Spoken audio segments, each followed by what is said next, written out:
Lucy, I want to get to your opinion piece in a moment, but I want to start with that reported, the lowest level infections. I'm usually based in London. I'm here in New York, and what a difference I've seen in New York from this time last year when I was also in town. What is the biggest challenge then next for the United States? Well, as you said, Anne, we are in a completely different place than we were a year ago. We're in a completely different place than we were even a week ago as more shots go into arms. As you know, the available vaccines are nothing short of triumphs of modern medicine and are really crushing coronavirus.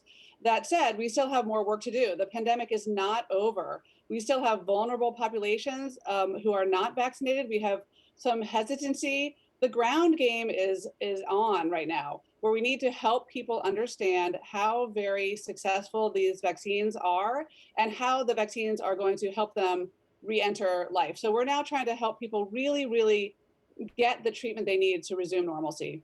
Right, so it's not a science problem, this is a PR problem. You have a recent piece in the Washington Post about what this means for children. I know this is a huge issue with, one, parents need to get back to work, children need to get back to school. You say it's enormous to get children back to their normal lives. What actions need to be taken to get to that place?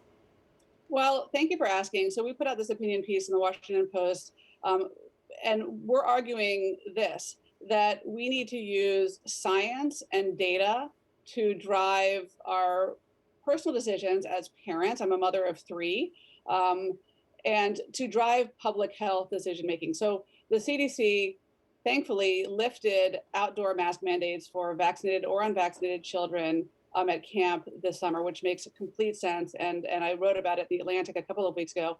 What needs to happen next is the CDC needs to basically help give people sort of a roadmap towards safe reopening of schools. And by the time August rolls around, we are arguing, when kids are, surrounded largely by mostly vaccinated people, and when kids' risk goes down as we get closer to containment of the virus, and when case rates are lower, as they will be in August, and when hospitalizations are 3 to 5 per 100,000, which is the same metric that the UK used, by the way, to open schools, then we should really feel comfortable being able to open schools and allow kids to engage in normal life, because that's essential for their social, emotional, and mental health. Are the risks of not lifting COVID restrictions for children greater at this point than the risks of children getting COVID? So here's the thing, I'm a practicing physician.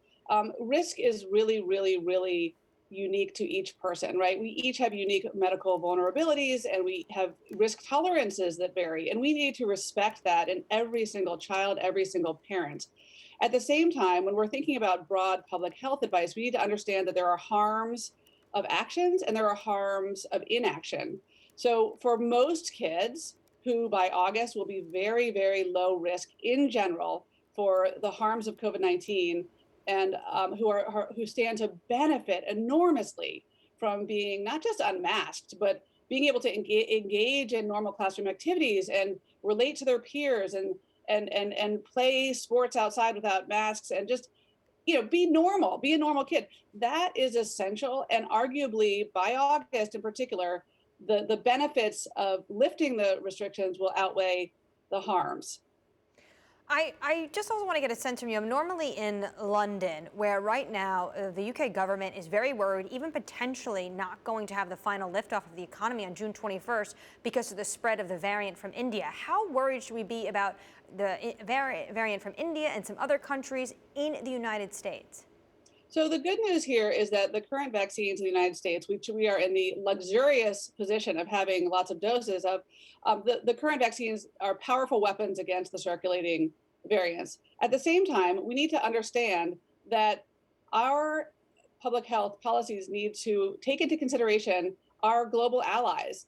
And if we don't get more doses to India, where variants can absolutely emerge when the virus is running roughshod through that country, for example, it puts us at risk. It's also the right thing to do to help our global allies.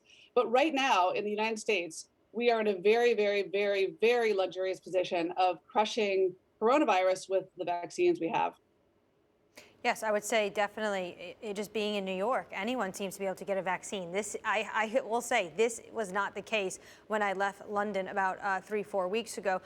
Lucy, what about the lessons we can learn from this moment in places like Singapore, Australia, Japan, who had COVID under control, but are now starting to see some of these cases tick a little bit higher, particularly in Japan, which some cities are still under emergencies?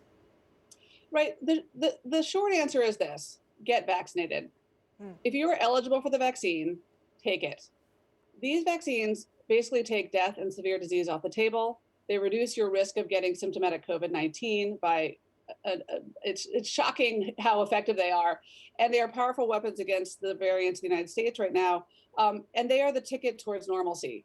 So, what's hard when you're in the public space, as I am right now, advocating for vaccines and trying to help shift the public narrative from one of fear-based messaging to fact-based messaging, is that it's hard to shift our mentality, right? It's hard to shift our public policies overnight. And so I would just say this: be clear what I'm saying, which is that optimism is about the vaccine is agenda free. It is rooted in science, and it is really our path forward.